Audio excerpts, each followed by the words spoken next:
ही नहीं आपकी पूरी एक्सरसाइज कंप्लीट होती है 2.2। Hello friends, welcome back to our YouTube channel. तो ये आपका पार्ट 3 है, ठीक है, और पार्ट 2 और पार्ट 1 आ चुके हैं, उसकी लिंक आपको डिस्क्रिप्शन में दे दूँगा, ठीक है। बाकी ये स्टार्ट करते हैं पार्ट 3। तो इसमें आप करवाएंगे आपको क्वेश्चन नंबर 2 के बाकी बचे हुए 3 पार्ट। तो इसी के साथ आपकी एक्सरसाइज नंबर 2.2 कंप्लीट हो जाएगी। तो करते हैं स्टार्ट। तो क्वेश्चन 2 क्या था आपका, एक द्विघात बहुपद ज्ञात कीजिए जिसके शून्यकों का योग तथा गुणनफल हमें दे रखा है क्रमशः। क्रमशः मतलब लगातार दे रखा है। पहले क्या दिया हुआ है, शून्यकों का योग दे रखा है, दूसरा क्या दे रखा है, शून्यकों का गुणनफल दिया हुआ है। तो बाकी करते हैं इसको स्टार्ट। जैसा कि आपने लास्ट वाला पार्ट देखा है पार्ट 2, उसमें मैंने करवा रखा है, तो वहाँ से आप सीख सकते हो, सेम वही फॉर्मेट है। बाकी अगर किसी का आंसर नहीं निकला तो आप देख सकते हो यहाँ पर कंप्लीट। यहाँ पर लिखेंगे शून्यकों का योग, फॉर्मेट सेम ही रहेगा जो लास्ट वीडियो में करवाया गया है उसी तरीके से। तो शून्यकों का योग लिखोगे यहाँ पर, शून्यकों का योग कितना दिया हुआ है 1 दे रखा है। पहला लेना है शून्यकों का योग, याद रखना है, फिर दूसरा तरीका गुणनफल, यानी कि पहले को गुणनफल दूसरे को योग मान लोगे, उससे आपका आंसर गलत आ जाएगा। तो जैसा फॉर्मेट दे रखा है ना यहाँ पे क्वेश्चन में, तो इसलिए कहते हैं क्वेश्चन को ध्यान से पढ़ना चाहिए। अगर क्वेश्चन आप ध्यान से नहीं पढ़ोगे तो आपके आंसर गलत आएंगे, आप कर ही नहीं पाओगे सही तरीके से। तो जहाँ भी क्रमशः लग जाए, इसका मतलब लगातार, क्रमशः मतलब लगातार। तो पहला तरीका शून्यकों का योग, दूसरा तरीका शून्यकों का गुणनफल। तो यहाँ पर लिखोगे फॉर्मूला अल्फा प्लस में बीटा बराबर में होता है माइनस का b/a। कंपेयर कर दो उसको 1 से, ओके। बट्टे में कुछ नहीं तो 1 रहेगा, 1 सबके बट्टे में रहता है। फिर द्वारा शून्यकों का गुणनफल, तो यहाँ पे तरीका शून्यकों का गुणनफल, क्या तरीका शून्यकों का गुणनफल कितना दिया हुआ है हमें, यहाँ भी 1 दे रखा है। तो दोनों जगह सेम दे रखा है 1 1, इसके बट्टे में कुछ तो 1 होगा, ठीक है। बट्टे में क्यों लिख रहे हैं, ताकि हम कंपेयर कर सकें, इसको कंपेयर करके हम ए बी एंड सी का मान निकाल सकें, और इसको मान लेते हैं हम समीकरण 1। तो ए बी और सी का मान निकाल कर हमें समीकरण 1 में पुट करना है, फिर हमें द्विघात समीकरण बनाना है, द्विघात बहुपद बनाना है, पोलिनोमियल्स, ठीक है। तो होता कितना है हमारा, अल्फा इंटू बीटा बराबर होता है c/a। क्या होता है, अल्फा इंटू बीटा बराबर c/a। समझ आ गई बात। दिया क्या है हमें, 1/1 दे रखा है। तो यहाँ से a का मान कितना है, 1 आ गया। b का मान कितना है, b का मान कितना है, यहाँ पे इस तरीके से लिखोगे आप, -b=1, -b बराबर में क्या दे रखा है 1। तो इसको एज इट इज सेम इसको इक्वल कर देना है। बराबर का मतलब ऊपर वाला के इक्वल रहेगा, नीचे वाले के इक्वल रहेगा। b को आप इक्वल कर दोगे किससे, 1 से, कर दिया। अब माइनस को उस तरफ भेज दो तो क्या हो जाएगा, -1 हो जाएगा। तो b का मान कितना आ गया, -1 आया, ना कि 1, क्योंकि माइनस था। b कैसा था हमारा, माइनस का था। अब b का जो माइनस था उसको उस तरफ भेज दिया हमने इक्वल के, तो क्या बन जाएगा, 1 माइनस का बन जाएगा। तो b = -1। c बराबर कितना है हमारा, 1 है, तो c का मान भी हमारा 1 आ गया। अब सेम वही करना है यहाँ पर, a b और c का मान, वही जो लास्ट वीडियो में कराया ना, वही सेम फॉर्मेट है। a b और c का मान समीकरण, एक स्टेप आपको सही से लिखना है, स्टेप के नंबर मिलते हैं, बार बता रहा हूँ आपको मैं, स्टेप के नंबर मिलते हैं। समीकरण 1 में रखने पर तो समीकरण 1 क्या है आपका, ax² प्लस में bx प्लस में c। यहाँ पर x की जगह आपको कुछ भी दे सकता है, ए से लेकर जेड तक। जितने भी अल्फ़ाबेट है उनको कहते हैं चर, जो कि आपने 7th क्लास में पढ़ रखा है। तो जितने भी अल्फ़ाबेट होते हैं उनको कहते हैं चर, और जितने भी नंबर्स होते हैं उनको कहते हैं अचर। तो यहाँ पर x जो है आपका चाहे चर है, तो चर की जगह आपका a b c t s p q r कुछ भी आ सकता है, ठीक है, x y z कुछ भी आ सकता है। तो यहाँ पे पुट करो, a का मान कितना दे रखा है, 1 दे रखा है, तो 1 को यहाँ पर रख दो। 1 इंटू में x² प्लस में b का मान दे रखा है -1, तो यहाँ पर रखोगे -1 x प्लस में c का मान कितना है, 1 दे रखा है, तो 1 रखोगे यहाँ पर। 1 कैसा है, प्लस का है, तो प्लस का रख दिया। अब 1 को किसी से मल्टीप्लाई करो तो सी में आंसर आना है। तो 1 इंटू में 1 x² कितना आ जाएगा, x² आ जाएगा सिर्फ, प्लस माइनस हो जाएगा, माइनस लिख दिया यहाँ पर, x इंटू 1 x हो जाएगा सिर्फ, प्लस का 1। तो आपका आंसर आ चुका है इस तरीके से। समझ आ गई बात। अब अगर मानना है आपको चेक करना है, ठीक है, तो क्या करोगे आप, सेम जो हमने लास्ट क्वेश्चन किया था ना पार्ट 1 में, वही कर लो यहाँ पर। तो आपको दे दिया द्विघात समीकरण, ठीक है। अब द्विघात समीकरण का आपको पहले निकालना है शून्यक, फिर शून्यकों से क्या करना है हमें, शून्यकों का योग निकालोगे, फिर गुणनफल निकालोगे, तो आपका आंसर सेम यही आना है। आपको जाँच करना है ना, तो इस तरीके से आप कर सकते हो, रिपीट उल्टा चलो, आंसर आपका यही मिल जाएगा।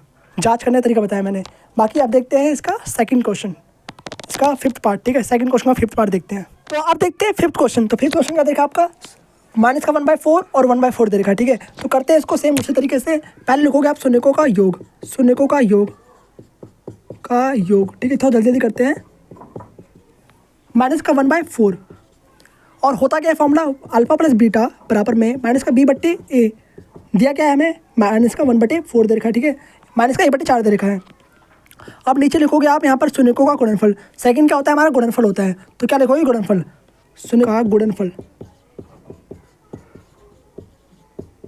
कितना दिया हुआ है हमें, 1/4 दे रखा है, ठीक है। फॉर्मूला क्या होता है आपका, अल्फा इंटू बीटा होता है। Alpha into beta equal to में सी बट्टे ए लिखो, साथ में बराबर में इसको कर दो और कंपेयर करके ए बी एंड सी का मान निकाल दो और ए बी एंड सी के वैल्यू को पुट कर दो किसमें, समीकरण 1 में पुट कर दो। ओके, यहाँ पर थोड़ी फोकस लाइट ज़्यादा आ रही होगी, बाकी यहाँ पर मैनेज करना है। ठीक है, यहाँ पर लिखा हुआ है शून्यकों का योग, आप समझ सकते हो। कंपेयर करते कितना आ गया यहाँ पर ए का मान, दोनों जगह एक ही वैल्यू दे रखी है 4, यहाँ पे एक ही वैल्यू 4 दे रखी है, तो ए का मान कितना आ गया 4।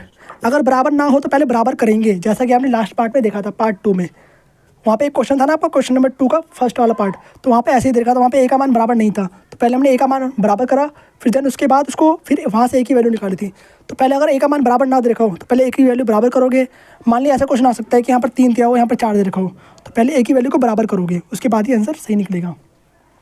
और यहाँ से बी का मान निकालते हैं, तो बी को कैसे करोगे इक्वल, माइनस बी बराबर में माइनस का 1, इस तरीके से लिखोगे। कैसे लिखोगे, माइनस बी बराबर है माइनस का 1, माइनस बी बराबर है माइनस का 1। तो ऊपर वालों को ऊपर वाले से इक्वल कर दोगे, नीचे वालों को नीचे वाले से इक्वल कर दोगे। तो नीचे वाले को करा तो ए बराबर कितना आ गया 4 आ गया, ऊपर वाला क्या है हमारा माइनस का बी है, बराबर माइनस का 1 हो गया, यहाँ पे माइनस है माइनस कट जाएगा, तो बी का मान कितना आ गया 1 आ गया। तो बी की वैल्यू कितना आ गई 1 आ गई। तो सी का मान कितना है यहाँ पर 1 है। सी तो इजीली मिल गया ना, यहाँ पर सी को ऊपर वाले से कंपेयर कर दोगे, कितना आ गया सी का मान 1 आ गया, और बी वाले को ऊपर से कंपेयर कर दोगे, और ए तो दोनों जगह कॉमन है। अब लिखोगे यहाँ पर ए बी और सी का मान समीकरण 1 में पुट करने पर, ए बी और सी का मान समीकरण 1 में रखने पर, समीकरण 1 में रखने पर, तो समीकरण 1 क्या है आपका, ए एक्स स्क्वायर प्लस में बी एक्स प्लस में सी।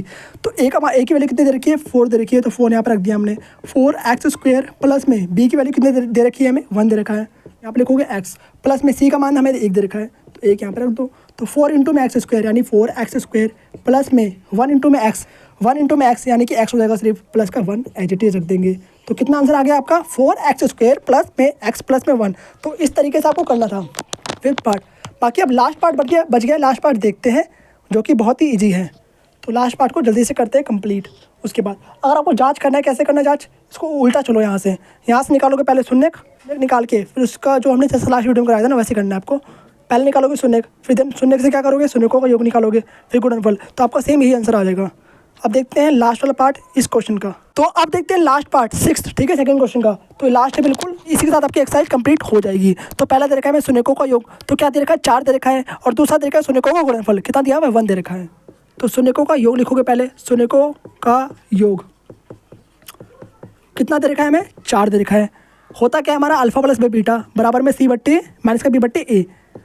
तो आप ये 6 क्वेश्चन करते करते सीख जाओगे पूरे अच्छे तरीके से।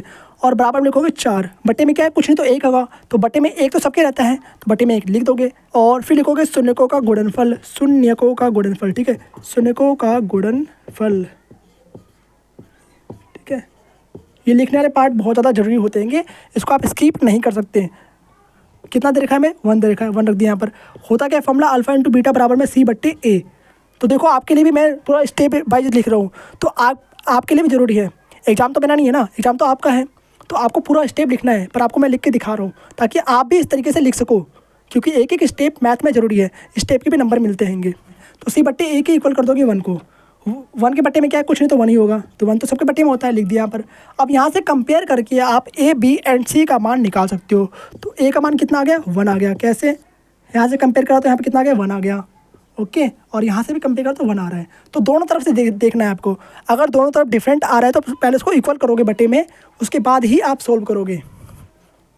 तो यहाँ से ए का मान कितना आ गया 1 आ गया, तो पहले ए को लिखते हैं सही से। यहाँ पे लिखा हुआ है ए इक्वल टू में 1, और बी का मान कितना है हमें कितना दे रखा है, तो माइनस बी इक्वल टू में 4, माइनस बी बराबर 4। अब माइनस को उस तरफ भेज दोगे तो बी का मान कितना हो गया माइनस का 4 हो गया, तो बी की वैल्यू कितनी आ गई माइनस का 4 आ गया। सी का मान कितना है 1 है, तो सी का मान आ गया 1।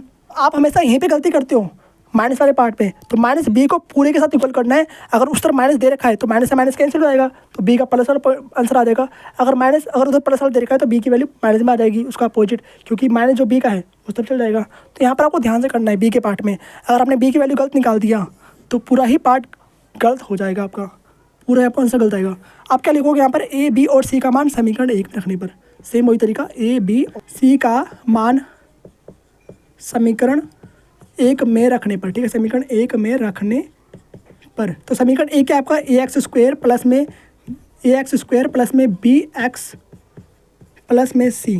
तो a की वैल्यू कितनी दे रखी है हमें 1 दे रखा है, तो 1 इंटू में x² प्लस में b की वैल्यू कितनी दे रखी है -4 दे रखा है, तो -4 इंटू में x प्लस में c का मान कितना दे रखा है 1। ठीक है, इसे मल्टीप्लाई करो, उसको कितना आ जाएगा x² आ जाएगा एज इट इज़। ठीक है, प्लस माइनस माइनस हो जाएगा 4x का 4x प्लस में 1। ठीक है, तो आपका आंसर आ चुका है इस तरीके से। तो x² माइनस का 4x प्लस में 1, और इसी के साथ आपका ये वाला पार्ट भी कंप्लीट होता है। पार्ट ही नहीं, आपकी पूरी एक्सरसाइज कंप्लीट होती है 2.2। और आपको मैं एक होमवर्क दे रहा हूँ कि आपको उसके पीछे जितने भी एग्जाम्पल्स दे रखे हैं उसको आपको करना है होमवर्क में। ठीक है, बाकी करके आपको कमेंट में डन बताना है कि हो चुका है मेरा। और फिर इसी के साथ मिलते हैं आपसे नेक्स्ट वीडियो में। तो आपके लिए एग्जाम्पल्स बहुत ही ज़्यादा इंपॉर्टेंट है, एग्जाम्पल्स आपको जरूर करना है। एग्जाम्पल से क्वेश्चन एज इट इज़ उठ के आते हैं, ठीक है, याद रखना आप। तो आपकी नेक्स्ट जो वीडियो आएगी वो आएगी आपके एक्सरसाइज नंबर 2.3। वो आपके एनसीईआरटी में तो नहीं दे रखा, पर मैं करवाऊंगा आपको, ताकि अगर कुछ सिलेबस चेंज होता है इस बार 2025 के लिए तो आपके लिए इजीली आपको मतलब मिल जाए। ठीक है, अगर आपके स्कूल में नहीं आता है तो आप मत देखिएगा उसको, अगर इस बार नहीं आता है तो, अगर आता है कर सकते हो। ठीक है, बाकी वो ऐसा पार्ट है कि आपको करना ज़रूरी है। उसमें दे रखा है आपका भाग वाले, मतलब भाग कैसे करते हैं बहुपद को, तो वो दे रखा है आपको, तो करना इंपॉर्टेंट भी है। वो आपके कॉम्पिटिटिव एग्जाम में भी आता है, अगर आप कोई और सा एग्जाम आगे दोगे तो आप नॉलेज के लिए भी सीख सकते हो उसको, कोई बात नहीं। तो एक्सरसाइज नंबर 2.3 की वीडियो नेक्स्ट कल आएगा। ठीक है, इसके बाद। और जो भी चैनल पर नए हैं प्लीज़ सब्सक्राइब कीजिए और वीडियो को लाइक कीजिए। और इसकी लिंक जो इससे पहले पार्ट 1 दे रखा है और पार्ट 2 दे रखा है, उसकी लिंक भी मैं डिस्क्रिप्शन में आपको दे दूँगा, जाकर आप चेक कर सकते हो, जाकर देख सकते हो। इसी के साथ मिलते हैं आपसे नेक्स्ट वीडियो में, तब तक के लिए okay bye, thanks for watching.